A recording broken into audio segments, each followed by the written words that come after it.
अस्सलाम वालेकुम guys, I hope you are doing well. This is Zuhaib Hasan, welcome back to my YouTube channel.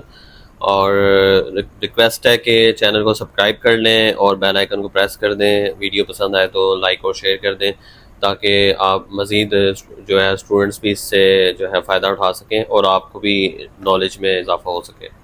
तो आज की वीडियो बनाने का मकसद study in Hungary visa rejection पे है। और इसमें डिस्कस करेंगे हम कि किन किन यूनिवर्सिटी की ज़्यादा वीज़ा रिजेक्शन हो रही है, कंप्लाइंस डिस्कस करेंगे, प्रोग्राम डिस्कस करेंगे और जो फाइनेंशियल रिक्वायरमेंट्स थी वो डिस्कस करेंगे। और हंगरी में जो करंटली जो इनकी गवर्नमेंट चेंजेस हैं वो डिस्कस करेंगे। तो लेट्स स्टार्ट द वीडियो को एंड तक देखिएगा ताकि आपको मज़ीद डिटेल समझ में आ सके। तो फर्स्ट पॉइंट हमारा था वीज़ा रिजेक्शन किन यूनिवर्सिटीज़ के ज़्यादा हो रहे हैं। तो वीज़ा रिजेक्शन में सबसे जो फर्स्ट लेवल पे यूनिवर्सिटी आ रही है वो बुदापेस्ट मेट्रोपॉलिटन यूनिवर्सिटी आ रही है, ठीक है। उसके बाद आ जाती है डेब्रेसन, उसके बाद आ जाती है पैक्स और उसके बाद आ जाती है इस्तावान यूनिवर्सिटी जो बुदापेस्ट से 2 घंटे के फासले पे है। इन यूनिवर्सिटीज़ के जो वीज़ा रिजेक्शन है वो हो रहे हैं और सबसे ज़्यादा वीज़ा रिजेक्शन की जो वजह है वो जो मैंने कंक्लूजन निकाला है वो आपकी कंप्लाइंस है, ठीक है। यूनिवर्सिटी का जिसका कंप्लाइंस वीक है उसके वीज़ा रिजेक्ट हो रहे हैं। ये आप खुद भी एनालिसिस कर लीजिएगा इस हवाले से। जब आप यूनिवर्सिटी का इंटरव्यू देते हैं तो वहाँ पे तो आपको क्लियर कर दिया जाता है, लेकिन जब आप वही इंटरव्यू एम्बेसी में जाके देते हैं तो एम्बेसी आपको कहती है कि आपकी लैंग्वेज जो है ना वो कोर्स के प्रोग्राम के अकॉर्डिंगली फुलफिल नहीं हो रही रिक्वायरमेंट, ठीक है। तो ये जो कह लें कि इसको अप एंड डाउन स्टेटमेंट क्यों है, वो इसी वजह से है क्योंकि कंप्लाइंस जो यूनिवर्सिटीज़ अपना स्ट्रिक्टली वो नहीं कंडक्ट कर रही, उनकी वीज़ा रेशियो डाउन होती जा रही है। मुझे याद है कि 2024-25 में आईबीएस की वीज़ा सक्सेस रेशो भी इसी तरह डाउन थी जिस तरह अभी बुदापेस्ट मेट्रोपॉलिटन यूनिवर्सिटी की है और अदर यूनिवर्सिटीज़ की है। आईबीएस ने क्या चेंजेस किए हैं अब देखिएगा आपके। आईबीएस ने कंप्लाइंस को अपने स्ट्रिक्ट किया है। आईबीएस कोई भी ऐसा स्टूडेंट नहीं लेती जिसके पास जिसकी लैंग्वेज वीक हो, डोलिंगो उसने ना किया हो या उसने आइल्स ना किया हो। डोलिंगो या आइल्स वो लाजमी ही करवाती है यूनिवर्सिटी। और अगर आपने आइल्स भी किया हो, ठीक है, तो आईबीएस का आप इंटरव्यू कंडक्ट करके देखें एज अ ट्रायल के तौर पे। आप मेरी वीडियो के बाद एज अ ट्रायल के तौर पे आप अप्लाई कीजिएगा आईबीएस में। और इंटरव्यू जब आपका कंडक्ट करते हैं उनके जो कंप्लाइंस मैनेजर हैं तो आपको या तो आपके पास आइल्स हो 6.0 या 6.5 या डोलिंगो है या 110 या 100, तो फिर भी वो आपकी अगर कम्युनिकेशन चेक करते हैं, कम्युनिकेशन अगर आपकी वीक है ये दोनों टेस्ट होने के बावजूद, तो फिर वो आपको कहते हैं कि आप स्पोकन इंग्लिश ज्वाइन करें मिनिमम 3 मंथ्स तक, फिर आप एम्बेसी में अपीयर होइएगा, ठीक है। तो ये अपने कंप्लाइंस को उन्होंने दुरुस्त किया है तो ही इनके वीज़ा सक्सेस रेशो अब हुई है, ठीक है। तो अगर आप कोई इस हवाले से कोई क्वेश्चन है तो मुझे ज़रूर बताइएगा, जो आपकी ओपिनियन है उस हवाले से क्या कहते हैं, ताकि मुझे भी डिटेल का पता चल सके। एज़ पर माई नॉलेज मैं आपको ये बता रहा हूँ सारी डिटेल। और उसके बाद अगर बात करें हम प्रोग्राम्स की, तो प्रोग्राम में रिजेक्शन की रेट पे सबसे ज़्यादा जो प्रोग्राम है वो मैस कम्युनिकेशन के हैं, मार्केटिंग के हैं, बिज़नेस के हैं, फाउंडेशन प्रोग्राम है, बैचलर्स प्रोग्राम है, मास्टर्स प्रोग्राम है, ठीक है। इन प्रोग्राम्स में जो है ना काफ़ी रिजेक्शन आई है। इंजीनियरिंग प्रोग्राम में फिर भी बचत हो जाती है, स्टूडेंट क्लियर कर लेता है। तो अब आई डोंट नो कि वीज़ा ऑफिसर जो है वहाँ पे हंगरी की एम्बेसी में इस्लामाबाद में, उसको जो है इंजीनियरिंग के हवाले से इतना आइडिया नहीं है, इस वजह से वो क्लियर कर देती है स्टूडेंट को और बाकी स्टूडेंट्स को वो फेल कर देती है इंटरव्यू में। तो इस पर भी आपकी मुझे राय चाहिए, ओपिनियन ज़रूर दीजिएगा। और अगर हम बात करें जो इसकी रिक्वायरमेंट्स थी फाइनेंशियल की, तो फाइनेंशियल रिक्वायरमेंट की जो जिन स्टूडेंट ने बैंक स्टेटमेंट को अभी रिसेंटली शुरू किया था 2 मंथ या 3 मंथ और 6 मंथ पूरा नहीं किया था, उनकी रिजेक्शन ज़्यादा हो रही है। जिन स्टूडेंट्स की बिज़नेस शो किया था जिन्होंने, और रेंटल प्रॉपर्टी या एग्रीकल्चर लैंड शो की थी और उन्होंने टैक्स रिटर्न ठीक से फाइल नहीं किया, उनकी रिजेक्शन हो रही है। इस तरह मल्टीपल केसेस डिफरेंट तरीके से मेरे पास रिपोर्ट हुए हैं।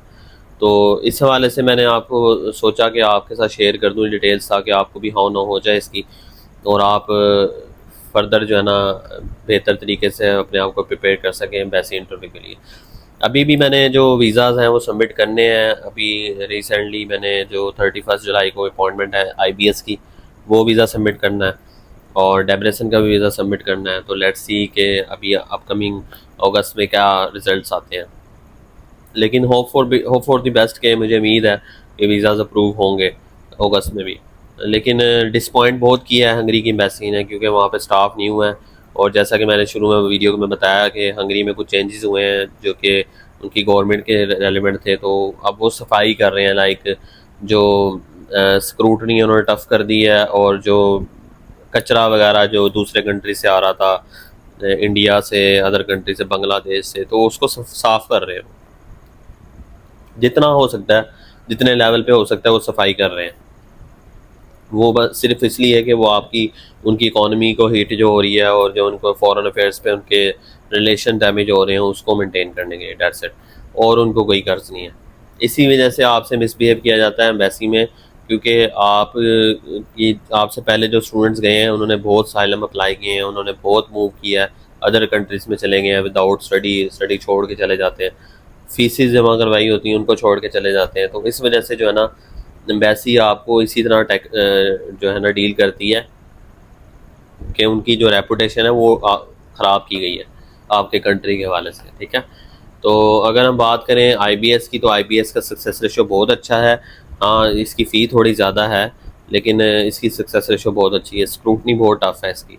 और ELT यूनिवर्सिटी जो कि टॉप रैंक यूनिवर्सिटी है हंगरी की बुदापेस्ट में, इसकी भी सक्सेस रेशो बहुत अच्छी है, इसको भी आप टारगेट कर सकते हैं। इस्तान यूनिवर्सिटी का मैंने बताया था, इस्तान यूनिवर्सिटी की भी इंजीनियरिंग प्रोग्राम में, बिज़नेस प्रोग्राम में रेपुटेशन बहुत अच्छी है, इसके वीज़ाज़ अप्रूव होते हैं। मैंने खुद वीज़ाज़ विन किए हैं इसके, कंप्यूटर साइंस में, AI में। और अगर हम बात करें इसकी बुदापेस्ट मेट्रोपॉलिटन यूनिवर्सिटी की, तो इसकी सक्सेस रेशो मुझे पाकिस्तान से अपकमिंग ईयर्स में तो बहुत मुश्किल नज़र आ रही है। इनके एक रैप होते थे, वो भी पाकिस्तान से लेफ़्ट कर गए हैं। अब डोंट नो उन्होंने क्यों लेफ़्ट किया, इसी वजह से लेफ़्ट किया कि काम हो नहीं रहा, स्टूडेंट जा नहीं रहे, वीज़ा रिजेक्ट हो रहे हैं।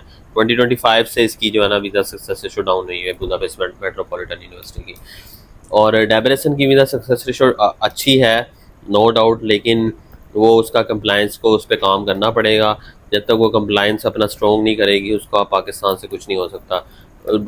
हालांकि डेब्रेसन यूनिवर्सिटी ने 1 साल की फ़ी से बढ़ाकर 1.5 ईयर फ़ी लेना शुरू कर दी थी लास्ट इनटेक की मद्देनज़र रख के, क्योंकि लास्ट इनटेक में उसकी बहुत रिजेक्शन हुई थी। इसी वजह से, क्योंकि डेब्रेसन के स्टूडेंट भी वहाँ से स्किप हुए थे। तो अब डेब्रेसन ने अपनी पॉलिसी चेंज की, पाकिस्तान में न्यू स्ट्रेटजी को इम्प्लीमेंट किया, और 1.5 ईयर की फ़ी लेना शुरू कर दी फॉर बैचलर्स और मास्टर्स स्टूडेंट दोनों से। लेकिन उसका भी कोई फ़ायदा नहीं हुआ। अभी सितंबर में भी डेब्रेसन की जो रिजेक्शन रेट है उसको काफ़ी देखने को मिल रहा है, क्योंकि कंप्लाइंस इसने स्ट्रॉन्ग नहीं किया। फ़ी तो इसने बढ़ा दी कि आप 1.5 ईयर फ़ी पे करें, लेकिन इसने कंप्लाइंस पे अपने काम नहीं किया। कंप्लाइंस इसको स्ट्रॉन्ग करना पड़ेगा किसी भी हाल में, अदरवाइज़ इसका पाकिस्तान में कुछ नहीं हो सकता। अदर कंट्रीज़ का तो बात मैं कर ही नहीं रहा। अदर कंट्री से तो वैसे आप कहीं पे भी अप्लाई करें तो वीज़ा सक्सेस रेशो बहुत अच्छी होती है। स्टूडेंट पाथवे यूज़ करके टर्की चले जाते हैं, टर्की से अप्लाई करते हैं, वहाँ से उनका वीज़ा विन हो जाता है। मलेशिया से कर रहे हैं, UAE से कर रहे हैं, तो अदर कंट्री से तो आपको वीज़ा 100% मिल जाता है, ईज़िली मिल जाता है। बस आपने रिक्वायरमेंट को फुलफ़िल करना है अपनी फाइनेंशियल को। और इसके अलावा बात करें हम स्टूडेंट की जो रेपुटेशन है इन हंगरी, तो काफ़ी स्टूडेंट को जॉब्स वगैरह जो है ना बुदापेस्ट में मिल जाती हैं, लेकिन अदर सिटीज़ में उनको जो है मुश्किल रहती है, लाइक डेब्रेसन सिटी और पैक्स सिटी, जो गयोर सिटी है जो 2 आवर्स के डिस्टेंस पे है बुदापेस्ट से। तो ऐसे सिटीज़ में जॉब के हवाले से कुछ भी नहीं मिलेगा आपको, इवन दो कि आप फ्री पढ़ने भी जा रहे हैं ना किसी यूनिवर्सिटी में, गवर्नमेंट यूनिवर्सिटी में, तो जब आपकी कमाई नहीं होगी तो फिर जाने का आपका क्या फ़ायदा। पाकिस्तान और वो एक ही चीज़ है आपके लिए, ठीक है। तो विलेज एरियाज़ कहलाते हैं ये, वहाँ पे अपॉर्चुनिटीज़ बिल्कुल नहीं है। तो अगर आपको फ्री एजुकेशन भी मिल रही है वहाँ पे, तो मुझे नहीं लगता कि आपका कोई जाने का फ़ायदा, जब आपको अर्निंग ही नहीं है वहाँ पे। आपको आना बुदापेस्ट ही पड़ता है। तो बेहतर ये है कि आप बुदापेस्ट में अप्लाई करें यूनिवर्सिटी। बुदापेस्ट में अपॉर्चुनिटीज़ हैं, फूड डिलीवरी की जॉब्स हैं, वोल्ट सर्विसेज है, जैसे यहाँ पे फूड पांडा है वहाँ पे वोल्ट सर्विसेज हैं, उसमें आप जॉब अप्लाई कर सकते हैं। मेरे स्टूडेंट जो है पर आवर तकरीबन 12 यूरो तक भी कमा लेते हैं। और अगर आप कॉफ़ी शॉप में जॉब कर रहे हैं तो कॉफ़ी शॉप में भी अच्छी अर्निंग्स हैं। काफ़ी पाकिस्तानीज़ ने वहाँ पे कॉफ़ी शॉप्स ओपन किए हुए हैं, आप उनके साथ काम कर सकते हैं। और अगर बात करें हम इसकी पीआर की, तो पीआर के लिए अब हंगरियन लैंग्वेज टेस्ट मैंडेटरी कर दिया है, तो वो आपको ज़रूर सीखनी पड़ेगी ड्यूरिंग स्टडी हंगरी। लेकिन मोस्ट ऑफ द स्टूडेंट जो है ना वो जर्मन सीख के तो जर्मनी चांस कार्टे जो है ना अप्लाई करके मूव हो जाते हैं। और बात जो एट दी एंड मैंने बतानी थी आपको, हमारा ऑफिस अगर आप विज़िट करना चाह रहे हैं तो ऑफिस गुलबर्ग में लोकेटेड है। आप आएँ, अपनी असेसमेंट करवाएं, असेसमेंट फ्री है। अगर आप प्रोसेस करवाना चाह रहे हैं तो प्रोसेसिंग के चार्जेस हम लेते हैं, और application to tell visa file तक सर्विसेज दे रहे हैं। तो वीडियो अगर पसंद आई हो तो फॉलो कर लें, चैनल को सब्सक्राइब कर दें और बेल आइकन को प्रेस कर दें, और वीडियो को लाइक कर दें, शेयर कर दें। कमेंट में बताएं कि वीडियो कैसी लगी, इंफॉर्मेटिव थी या बस आपको पहले से पता थी ये पॉइंट्स। तो उम्मीद करता हूँ वीडियो पसंद आई होगी। मिलते हैं अगले वीडियो में। थैंक यू, अल्लाह हाफ़िज़।